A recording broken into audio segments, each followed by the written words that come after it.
अस्सलाम वालेकुम वरहमतुल्लाहि वबरकातुह। हज़रत मोहम्मद सल्लल्लाहु अलैहि वसल्लम के बारे में जिस तरह की गलतफहमी फैलाई जा रही है, उसका वाहिद रीज़न ये है कि एक तो उनको खुद पता नहीं मोहम्मद सल्लल्लाहु अलैहि वसल्लम के सीरत के बारे में और उनके कैरेक्टर के बारे में, उनके अखलाक के बारे में,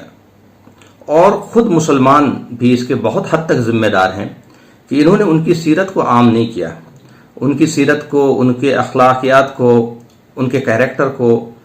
और ये आम नहीं किया और इस्लाम का परिचय नहीं कराया, कुरान का परिचय नहीं कराया, मोहम्मद सल्लल्लाहु अलैहि वसल्लम का परिचय नहीं कराया, अल्लाह का परिचय नहीं कराया। ये उसकी नतीजा है। जो लोग हज़रत मोहम्मद सल्लल्लाहु अलैहि वसल्लम की और हज़रत आयशा रज़ियल्लाहु तआला अन्हा की शादी पे एतराज़ करते हैं, तो ये सबसे पहली बात है कि एतराज़ तो होने का सवाल ही नहीं है, क्योंकि यह शादी है और शादी मर्जी से होती है और दस्तूर के मुताबिक होती है। मैं मोहम्मद सल्लल्लाहु अलैहि वसल्लम के ऊपर सीरीज़ बनाऊंगा कि गैर मुस्लिम स्कॉलर्स ने मोहम्मद सल्लल्लाहु अलैहि वसल्लम के बारे में क्या बोला। मैंने अपने दूसरे एक सीरीज बनाया है अपनी किताब धर्म एक परिचय का, तो जिनको धर्म के बारे में समझना है, जो बेसिक है, फंडामेंटल धर्म क्या है, बेसिक ऑफ धर्म क्या है, धर्म कहते किसको हैं, धर्म का क्लेम तो सभी कर रहे हैं, हिंदू, मुस्लिम, सिख, ईसाई, क्रिश्चियन, लेकिन धर्म कहते किसको है। तो वो हमारी किताब जो धर्म एक परिचय, मैंने उसका सीरीज बनाया है, उसको देख सकते हैं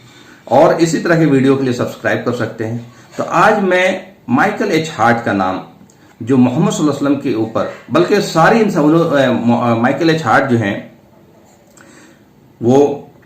उन्होंने जब एक किताब लिखने की सोची कि दुनिया के मोस्ट इन्फ्लुएंशियल पर्सन 100 टॉप 100 कौन लोग हैं, तो उन्होंने अपने कुछ क्राइटेरिया बनाए और उस क्राइटेरिया के हिसाब से उसमें 100 पर्सनालिटी को लिया और सबसे पहले पर्सनालिटी पे जिसको रखा वो है मोहम्मद सल्लल्लाहु अलैहि वसल्लम। माइकल एच हार्ट खुद एक क्रिश्चियन है, लेकिन उन्होंने जब उनकी किताब पब्लिश हुई और जब लोगों ने टॉप पे देखा हजरत मोहम्मद सल्लल्लाहु अलैहि वसल्लम का नाम, तो दुनिया में एक हंगामा बर्पा हो गया।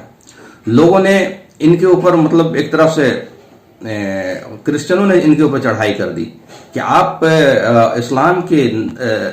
जो पैगंबर हैं या मोहम्मद सल्लल्लाहु अलैहि वसल्लम हैं, उनको आप नंबर 1 पोजीशन कैसे दे सकते हैं। उन्होंने कुछ क्राइटेरिया बताए और कुछ रीजन बनाए थे, और उस क्राइटेरिया पे जो सबसे खरा उतरे वो है हजरत मोहम्मद सल्लल्लाहु अलैहि वसल्लम। तो जब लोगों ने उनसे सवाल किया तो उन्होंने उस क्राइटेरिया का जवाब दिया। तो वो मैं उन क्राइटेरिया को पढ़ करके बताता हूं कि उन्होंने प्रभावशाली व्यक्ति की जो सूची बनाई है, तो उनका जो मेन ऑब्जेक्ट ये था, क्राइटेरिया था कि कौन ऐसे पर्सनालिटी हैं जिन्होंने दुनिया का धारा बदल दिया। ये है उनका पहला क्राइटेरिया कि जिसने पूरे दुनिया को इन्फ्लुएंस किया सबसे ज्यादा, जो दुनिया का धारा बदल दिया। तो वो एक पहला क्राइटेरिया था और उन्होंने उस सूची में मोहम्मद सल्लल्लाहु अलैहि वसल्लम को सबसे ऊपर रखा। अपनी किताब the 100 ranking of the most influential personality in history में पैगंबर हजरत मोहम्मद सल्लल्लाहु अलैहि वसल्लम को इतिहास का सबसे प्रभावशाली व्यक्ति चुनने के लिए कारण बताते हुए कहते हैं। अब वो बताते हैं क्या कारण है कि दुनिया के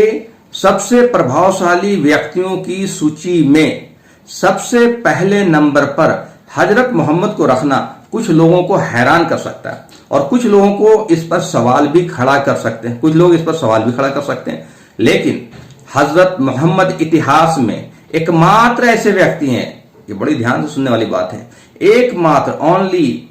human kind in whole history of humanity, Hazrat Muhammad इतिहास में एकमात्र ऐसे व्यक्ति हैं जो धार्मिक और धर्मनिरपेक्ष दोनों स्तरों पर सर्वोच्च रूप से सफल थे। ये आप देखिए कि दो कंट्राडिक्टरी चीज है, एक धार्मिक कट्टरता और एक धर्मनिरपेक्षता।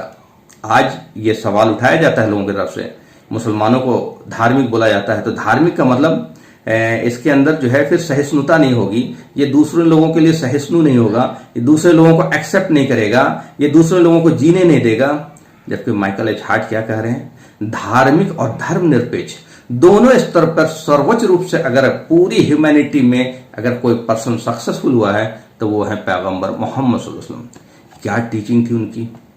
क्या थॉट्स था उनका, क्या फिलॉसफी थी, क्या आइडियोलॉजी थी, अल्लाह के हुक्मों ने कैसे एक मोहम्मद सल्लल्लाहु अलैहि वसल्लम के जरिए एक इलिटरेट कौम, जाहिल कौम, बद्दू कौम जो छोटी छोटी बात पर लड़ाई करती थी, दुनिया की सर्वोच्च कौम बना करके दुनिया के मेजर पार्ट पे उनकी हुकूमत कायम कर दी थी।